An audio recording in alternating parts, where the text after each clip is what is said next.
Welcome to the Cara Michelle Show, where we break out of the matrix together and return heaven to earth. This is a place for the spiritual seekers and leaders, the dreamers and doers, the conscious creators and world changers. You can expect a little bit of this, a little bit of that, but mostly a whole lot of purpose, freedom, and sovereignty. And of course, all things quantum. May this podcast serve you in remembering the truth of who you are, all that you came here to do, and how deeply supported you are in doing it. You are incredibly powerful and your mission is protected. So it's time to dial up your frequency and recalibrate to your higher self and limitless potential. Get ready, because we're about to blast off. A new reality awaits you on the other side. I'll see you there.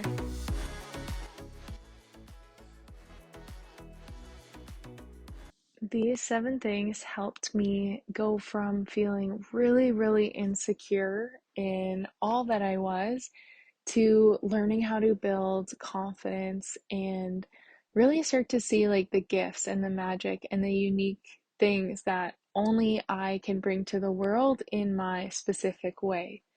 And one of my favorite things about building confidence over the years is that the more you start to feel confident in your true self, the less you realize there's any comparison at all.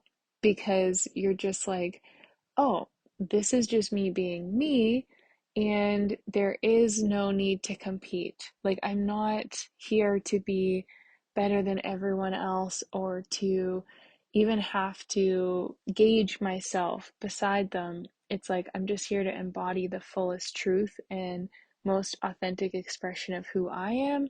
And that's what allows me to not only show up at my best, but also just feel proud and confident and embodied in it. And it's interesting because the other day I was listening to one of my favorite audiobook kind of mini segments by Maxwell Maltz, and he's the author of Psycho-Cybernetics, as well as a lot of different books around self-image psychology. And I first came across him like years ago.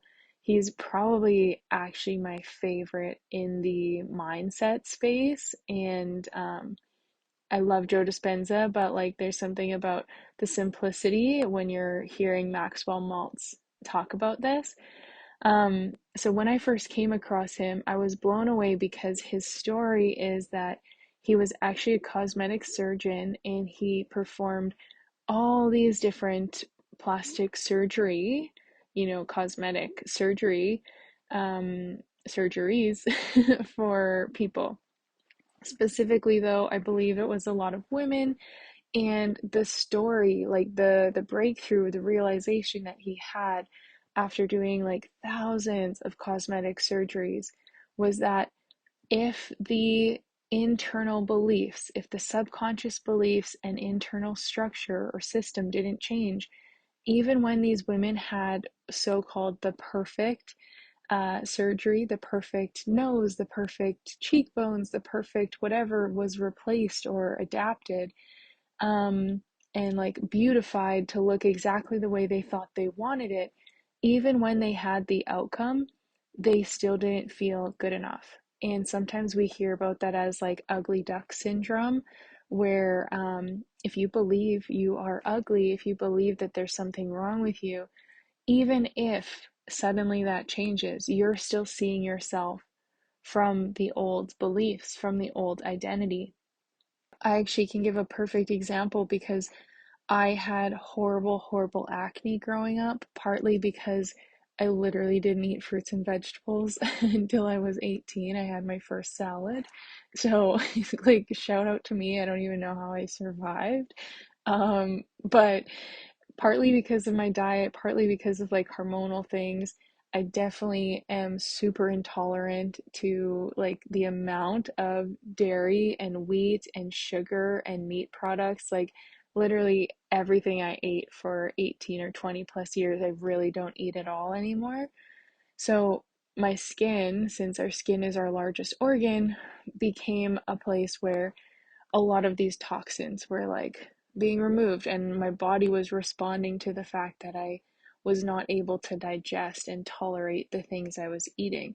So my acne during my, basically from like grade 5, honestly, I think it started, to grade 12 was finally the first year my skin cleared up a little bit.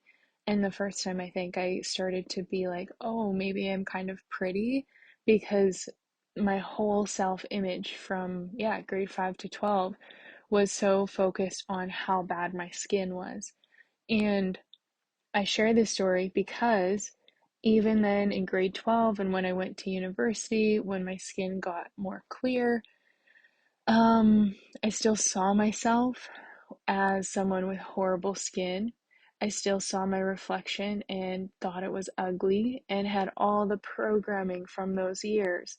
So it's kind of like the Maxwell Maltz example, where in one of his books, he specifically talks about a nose job. And this woman, knew exactly what she wanted it to look like. They did the cosmetic surgery, it's exactly what she wanted, and she still didn't feel pretty afterwards.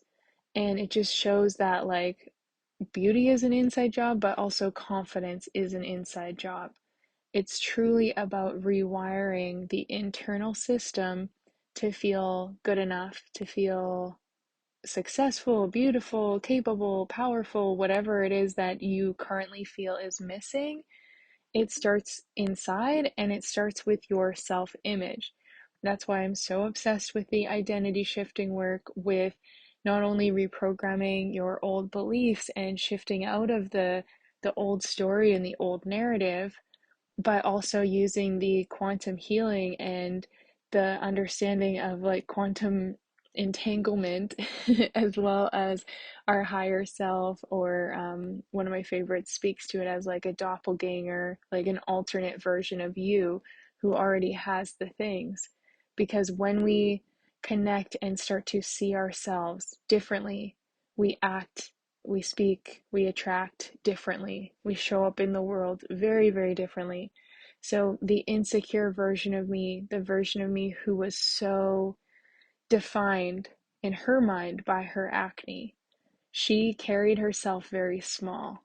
She told herself she was ugly. She believed everyone was judging her all the time. She was extremely anxious, obviously insecure, as I mentioned, and anytime someone like even looked at me, I felt like, oh, they're judging, or they're probably disgusted by what they see. They probably are just like wishing I weren't even here because I'm like such a burden. I'm just such a gross existence that I shouldn't even be around. And like I'm disturbing people by being here. The narrative that I had because of the the beliefs I had around acne, the beliefs I had around myself were so really deeply ingrained. And I had to do so much work because, as I said, even when my skin got better, I still had the same stories. My beliefs didn't change.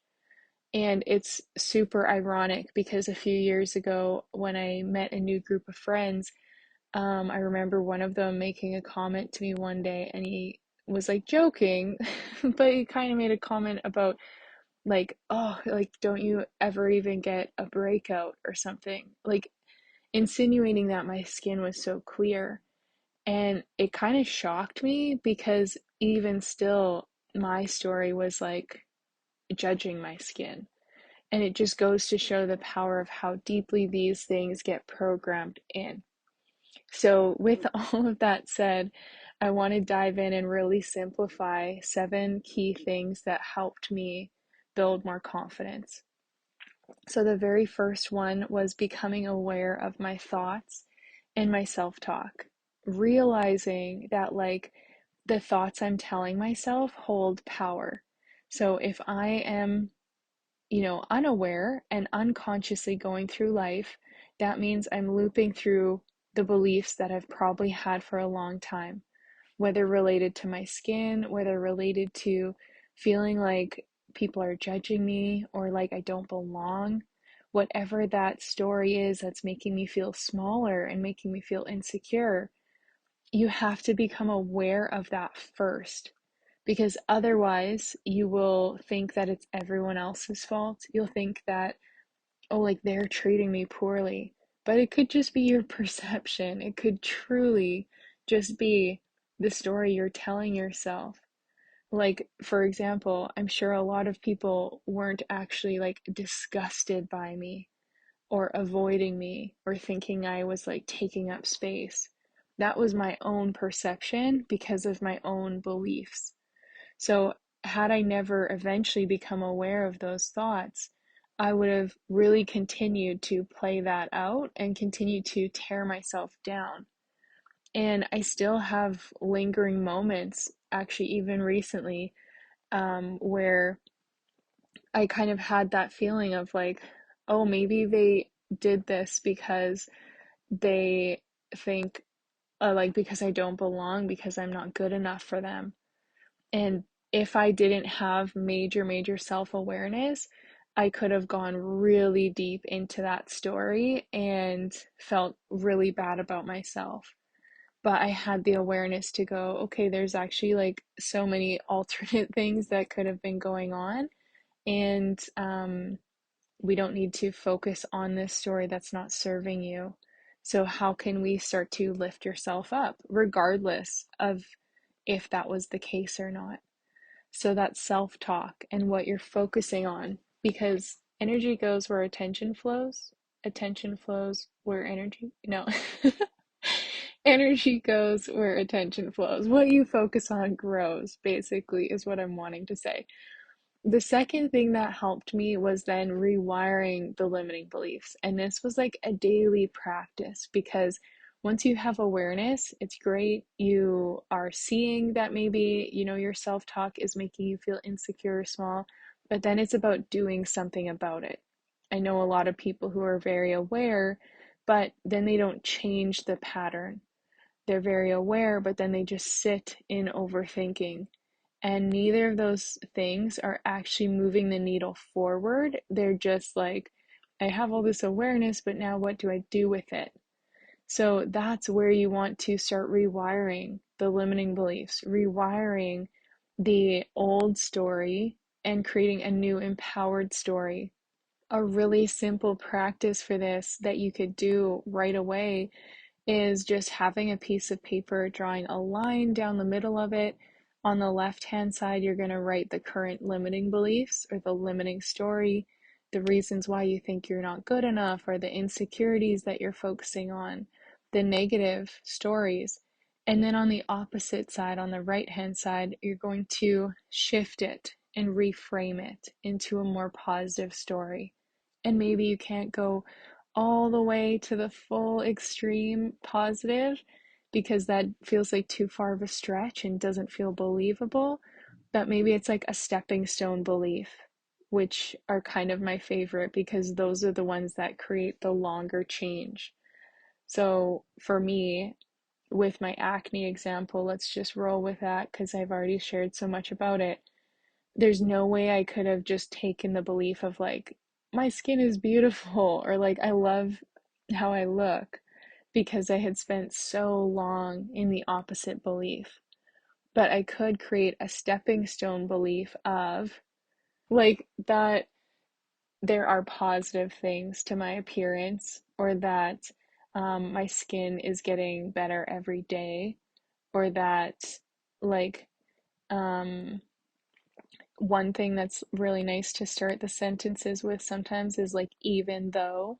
So it's like, even though I have breakouts, I can still love myself, or I can still feel beautiful, or I can still create a new story.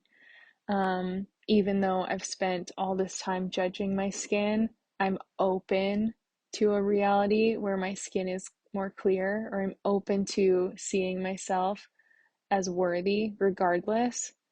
Like things that are kind of bridging the gap so that you're not going like from I hate myself or I'm insecure about this to like I love my acne. Like there's no way I could have jumped from 0 to 100. But actually that reminded me of my stepping stone thought was um no longer seeing it as ugly, but seeing it as like a character spot.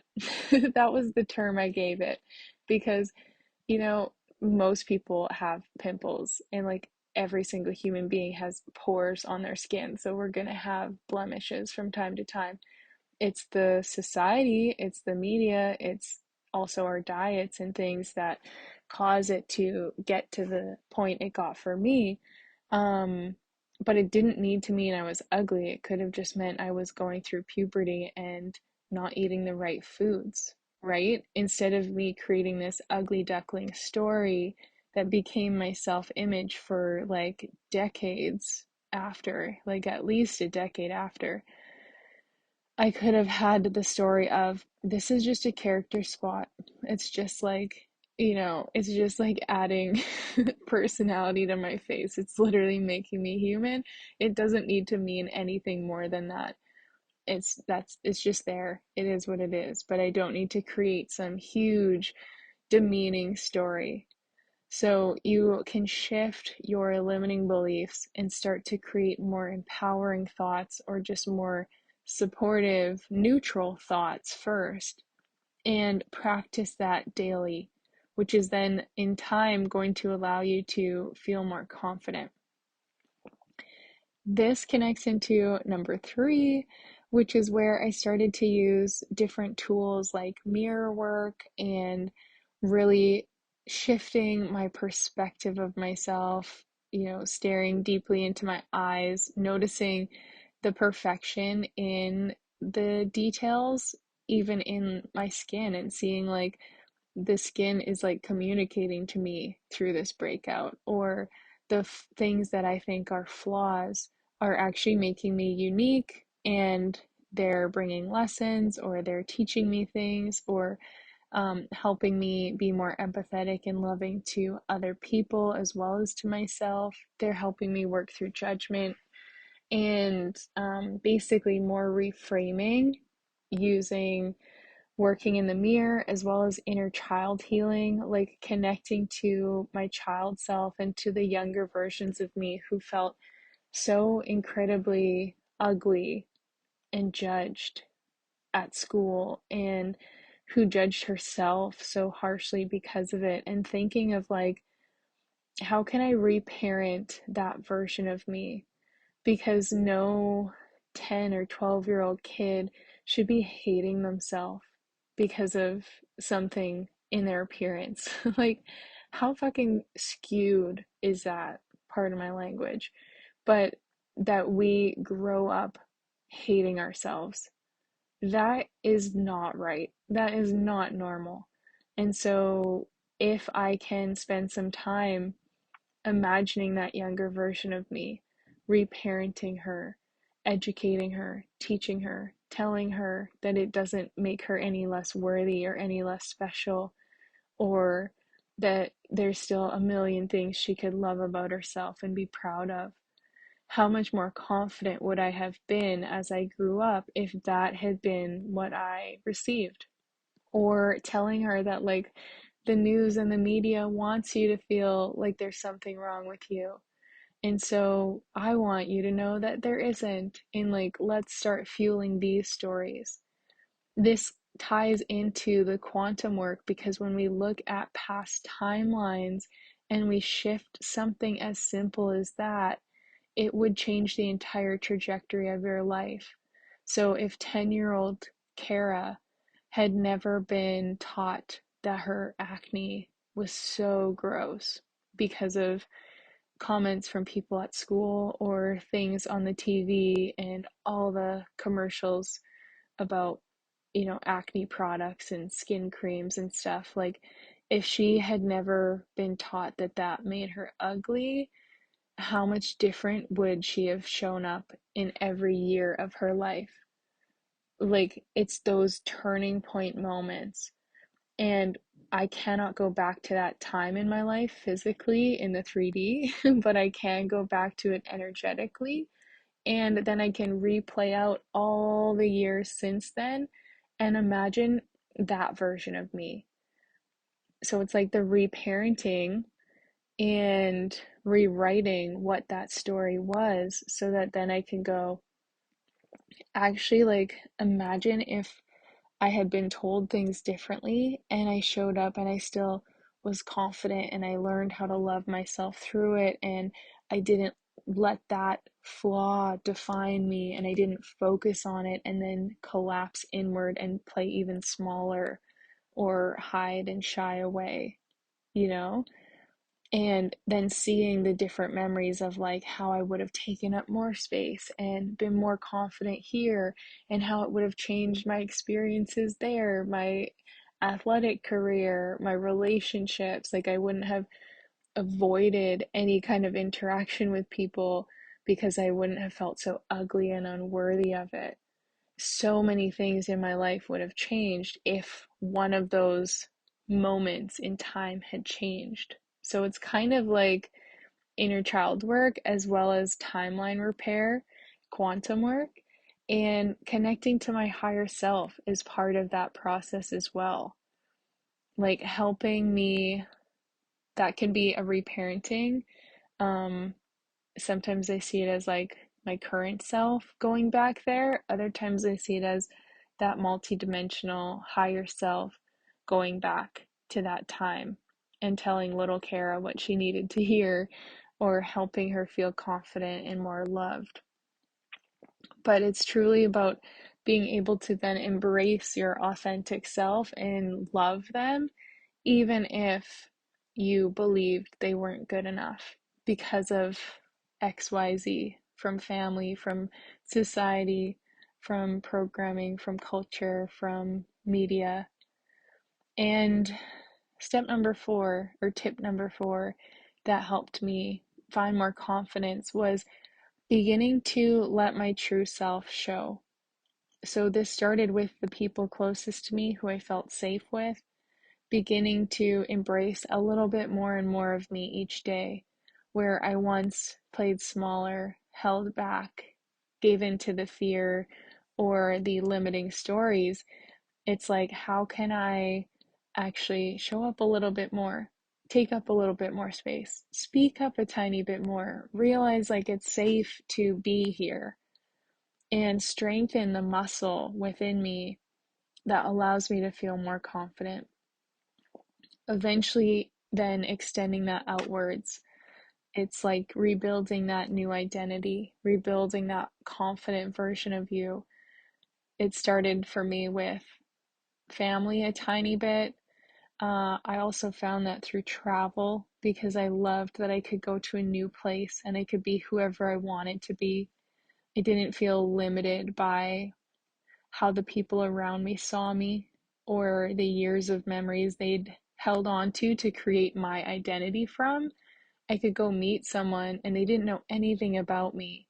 So I got to practice being more confident. And actually, travel was huge because I would go solo traveling and you have to meet people. And I love meeting new connections and getting to know them and sharing and all the things. And so it became a beautiful way to start showing up in the world from a more empowered place.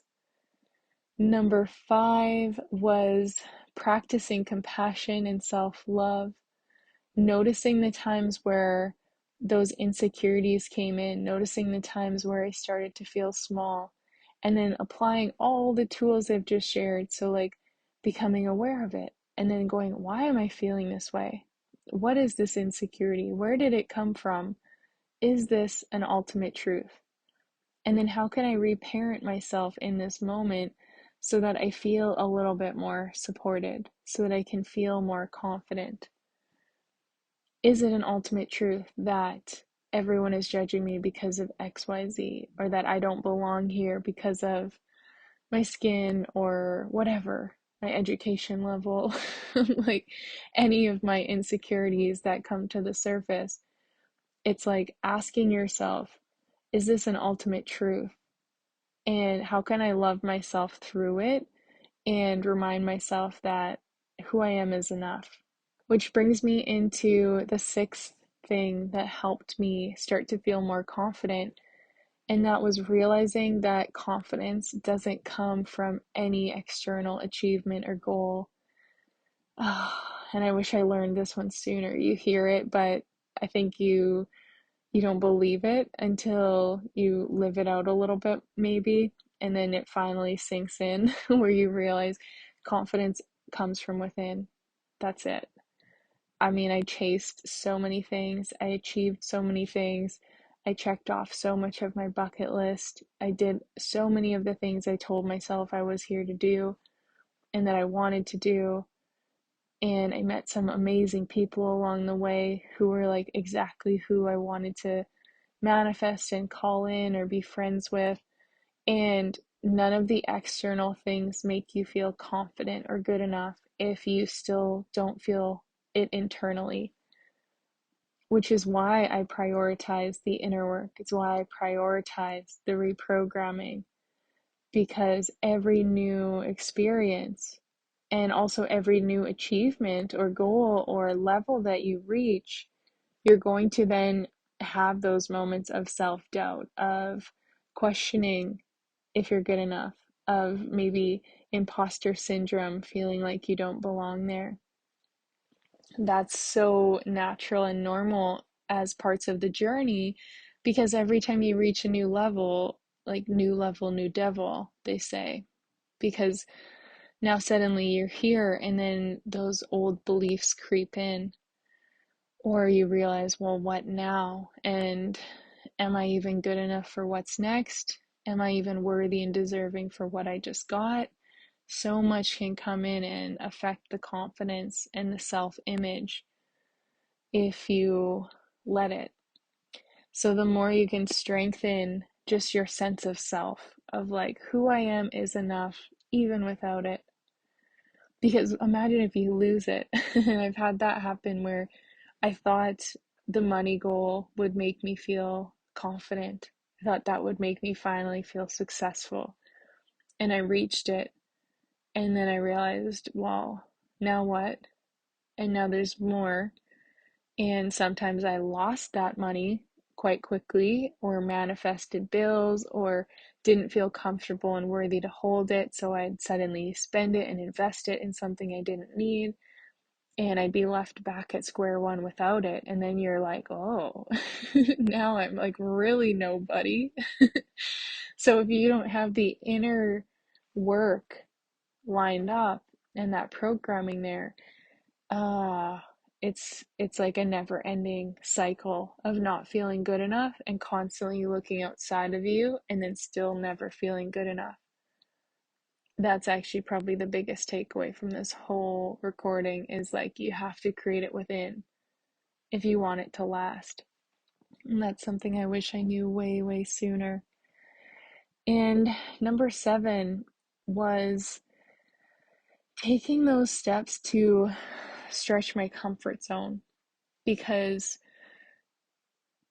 when you go from feeling insecure, when you go from a limited story, when you have this ugly duckling syndrome, or this belief that like something is going to make you feel good enough, um, you have to take action to move towards it. You have to stretch who you are.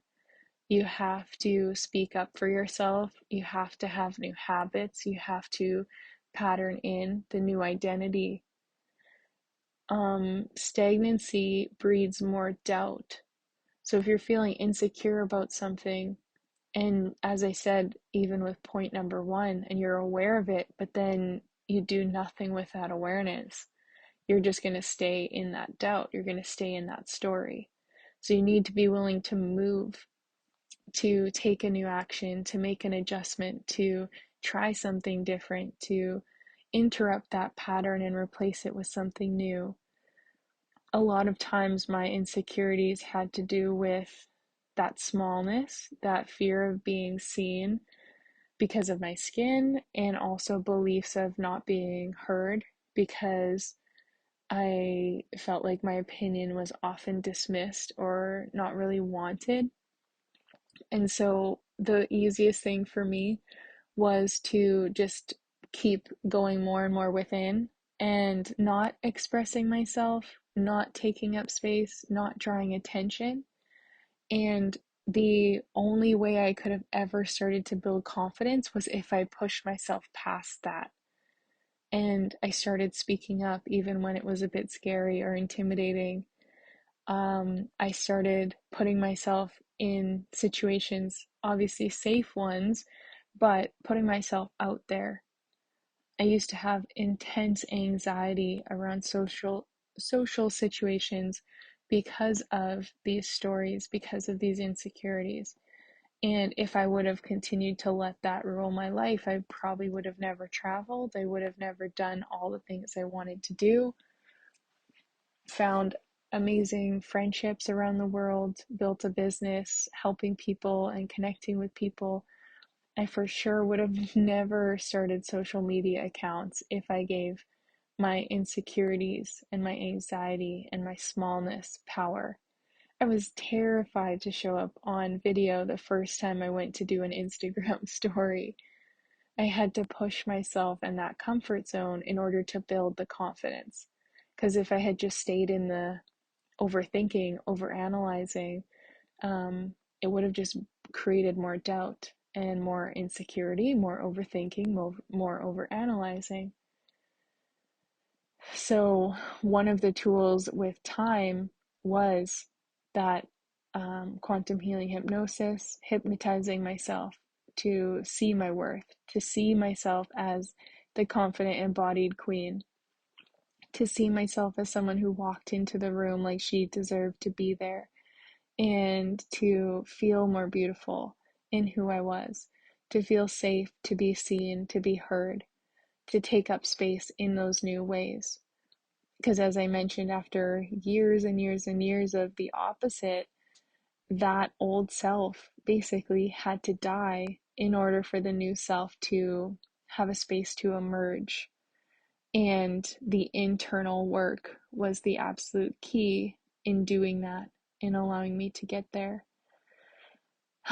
So these are all of the main things that I would say are so important, because as long as our self-image is still based on the past, you're going to continue to find yourself up against patterns and challenges that reflect that. And I don't know if it goes away 100%. I would say I've gotten pretty close with, especially with the things I've focused on diligently, but there's still moments where some of those little things ripple up to the surface and you get the chance to look at it again and go, ooh, yeah, that was like a long standing belief that made me feel really insecure for a long time. And I can see that it's like being triggered or being pulled up. And how am I going to handle it today? Am I going to give it all my power? Or am I going to use some of these things that I've just shared to help move through it and come out the other side victorious and confident and empowered? So I hope this was helpful for you. And just as always, the reminder that like what you're stepping into, what you're here to do in the world, um, these experiences, the insecurities, the challenges, I believe are such a key part in making you who you are. So when we release judgment and don't see it as like a bad thing or a limitation or something that's holding you back, and you see it as this is actually a catalyst or a huge part of my growth and my empowerment journey. Like, yes, as I said, I like to practice the timeline repair and imagining how much different I would have felt in my upbringing had certain things been different, had I felt more confident from a younger age. And with that said, I do believe it was meant to happen this way that it happened, because it might not, maybe I wouldn't have been as obsessed with like human psychology and self-image, and maybe I wouldn't have been as pushed into like the quantum path and the hypnosis and all of that. Like, I truly believe everything happens for a reason and is happening for our highest good. And so the things that caused my greatest insecurities were necessary parts of my life path and my growth And now the ways that they've turned into strengths and they turned into service, where now I can help others because I experienced it. So the things that are making you insecure or maybe holding you back right now are also part of your hero journey and your mission and path and purpose, if you allow it to be and if you can see it that way. If you realize it's not a hindrance, but it's actually a strength, and it's, yeah, ultimately making you, giving you the opportunity to feel more confident in all ways. So I hope you choose to see it that way, and I hope this was helpful. And we will be talking again soon.